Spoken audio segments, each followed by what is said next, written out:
ഇവിടെ ചെറായ സ്വദേശി സനിലിനെ 13 ശസ്ത്രക്രിയ കഴിഞ്ഞിട്ട് തലയിൽ 13 ശസ്ത്രക്രിയ കഴിഞ്ഞിട്ടാണ് ഇപ്പോൾ ജീവൻ തിരികെ കിട്ടിയിട്ടുള്ളത്. ഹെയർ ട്രാൻസ്പ്ലാന്റ് ചെയ്തതാണ്. ആള് പനമ്പള്ളി നഗറിലുള്ള ഒരു സ്വകാര്യ സ്ഥാപനത്തിൽ മുഴുവൻ വിവരങ്ങൾ എടുക്കാതെ ഒരു ഫേസ്ബുക്ക് പോസ്റ്റ് കണ്ട് എൻക്വയറി ചെയ്ത് അവിടെ നിന്ന് കോൾ ചെയ്ത് ഇന്ന സാധനങ്ങൾ സർവീസസ് കൊടുക്കാമെന്ന് പറഞ്ഞ ആൾ പോയി ചെയ്തു. പക്ഷേ ഇപ്പോൾ ആളുടെ അവസ്ഥ എന്ന് പറയുന്നത് തലയിൽ ബാക്ടീരിയ, തലയിലുള്ള പേശികൾ ബാക്ടീരിയ ഭക്ഷിച്ച് അത് പഴുപ്പായി അസ്ഥികൂടം പുറത്ത് വന്നിട്ടുള്ള ഒരു സിറ്റുവേഷനിലാണ്. 13 ശസ്ത്രക്രിയയാണ് ആൾക്ക് ചെയ്തിട്ടുള്ളത് ജീവൻ നിലനിർത്താൻ. ആൻഡ് വിത്ത് മെഷീൻ്റെ സഹായത്തോടു കൂടിയാണ് ആളിപ്പോൾ ജീവിച്ചുകൊണ്ടിരിക്കുന്നത്.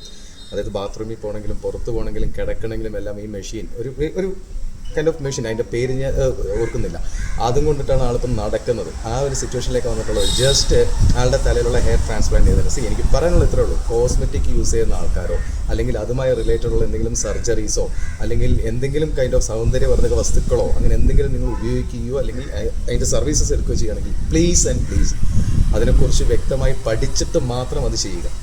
അല്ലാണ്ട് വെറുതെ എന്തെങ്കിലും ഒരു പരസ്യവാചകം കണ്ടതുകൊണ്ടിട്ടോ അല്ലെങ്കിൽ വേറൊരാളുടെ ഇമേജ് കാണിച്ച് നിങ്ങളെ പേടിപ്പിച്ചത് കൊണ്ടിട്ടോ അത് ചെയ്യാതിരിക്കുക.